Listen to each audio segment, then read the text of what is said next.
let's talk about this terrible analogy of the AI advancements that are happening from China and in open source being the Sputnik moment for the United States. This is coming from a famous venture capitalist who, in recent interviews, has said his number one motive is making money. In fact, he said that was the only reason he studied computer science in college. This was from a Sam Harris interview. So, first, we have to know that he volunteer this information. That's his goal, is to make money. So then we have to evaluate, well, why are you saying this is a global race? It's China versus the United States. First, let's dive into the space race, and also let's talk about some very different things that were occurring during Sputnik. So the Soviet Union launched Sputnik in 1957, and the U.S. was shocked, and this started the space race. And this satellite orbited the Earth for 3 months, and we could see that satellites were now becoming, a technological capability that the United States needed. There was some concern about the Soviet Union because of communism and some of the really oppressive things that were happening in the Soviet Union at the time. And this triggered a massive U.S. investment in science and education. But let's actually look at the data here. And if we look at the data, we can see that the space race was from 1950 to 1960s, but the tax rate for individuals was 91%. So this is so far outside of the realm of where we're at now. These tech oligarchs that we have currently, the billionaires that have hundreds and 200 and 300 billion dollars, they would actually not exist in that scenario. And in the 70s, it dropped to a more reasonable, I suppose, rate of 70%, and corporate taxes were 52%, way higher than today's rate of 21%.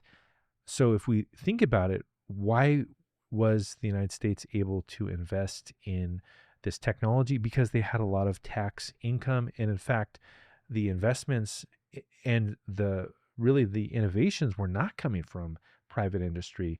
And if we see a lot of the supposed innovations in the last 20, 30 years from the Bay Area VC mindset, for example, Andreessen, who said his number one goal in life is to make money, it's about rent seeking. A good example would be Uber. Supposedly it was going to reduce traffic and make people have side gigs. But in fact, what it did was increase traffic. It was an illegal competition into many markets, and it has made labor more vulnerable. And in fact, a good example of how it's an inferior product is if you go to the Seattle airport, you can walk onto the light rail and it's a few bucks and it takes you downtown, or it takes $80 to take an Uber. So is that an improvement, or is that actually just rent seeking by Bay Area VCs? So I think the Sputnik argument is so terrible for so many reasons, including the fact that the conditions were very different. The tax rate was very different. These oligarchs in tech didn't exist. And in fact, it in many ways exposes the lack of critical thinking from Bay Area VCs. Now, let's talk about also open models versus closed models. Everybody's discussing this with DeepSeek versus OpenAI. And the history shows that, in fact, software does not survive when it's closed. It, in fact, it eventually dies. So a good example of this is Linux, released by Linus Torvalds in 1991. I remember 1991 very well because I was in high school, and we had computers that were not very powerful, but we would talk to services like CompuServe, which were almost like private type internets. They weren't really exposed to the outside world. I think the World Wide Web was right around 93 or so, like my senior year in high school. But people still could connect with each other. And so open source just started to develop, and you could send the source code to another person, and people started to work together, right? So we had a community-driven open source operating system, also languages like Python, TCL, these kinds of frameworks like Apache showed that really open source was more secure, more adaptable, more innovative. People were able to peer review, look at bugs. And in fact, we've seen just very little data that shows that closed software is better. Most people would actually feel insecure about saying that they were using some kind of closed software solution. First of all, it requires a license, so how are you actually able to access it? So it's the exception versus the rule that that open is basically the leader. And so if we look at something like OpenAI, we can see that in fact it probably is not long for this world. Many people, myself included, a couple years ago, started to look at this and saw the same scenario, right? Because this is what I've seen with Linux, is that Linux was mocked, and the people that use the proprietary systems, even proprietary Unix like SGI, HPUX, Solaris systems, eventually realized that free was pretty hard to compete with. And so software doesn't even have to be better. It just has to be good enough. In the case of DeepSeek, though, it actually is better, and it's free, and it's open source. So it's pretty clear what's going to happen in the next year or two. There's going to be rapid innovations. Universities are going to get involved. They're going to probably host different models. Researchers can now replicate these results.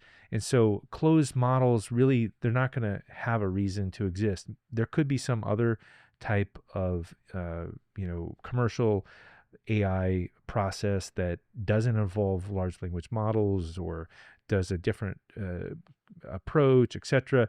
But what we can see here is that the future is pretty clear, that in fact it is not a Sputnik moment. And in fact, that's a really jingoistic and terrible way to frame open source software, that it's this national problem, when in fact AI is global. It's not national, and the collaboration will fuel progress. The competition is actually slowing it. So if these rent-seeking VCs get a hold of it, you can see that they actually do very terrible things, like have problems with data sets, and they're being sued by multiple IP holders. So in a nutshell here, the winning AI race is kind of a silly thing to say. There's different ways to think about it. It's not a zero-sum game. And this jingoism, right, this idea of being afraid of some other country, and you're framing the problem in a way that's just silly, right? Imagine saying that Linux, because the founder was from Europe, it's EU versus America, right? It's a very, very like childish way to think about things. And these are global problems, and they need global solutions. And open source AI is going to benefit everybody. And in fact, the more open it is, the more likely that ethical AI can be a shared responsibility. So we can look at these data sets. For example, do they contain, toxic, harmful information? Did you steal people's content? Did they not consent to it? And the more open it is, the more you can actually have ethical rules and insane regulations. And so I guess to summarize here, no, the United States is not in a Sputnik moment. You have to be very critical when analyzing anything that a Bay Area VC talks about, because they're not innovating. In fact, they're rent seekers. So in this case, the rent seekers are in pretty big trouble, because now they have competition from open source software.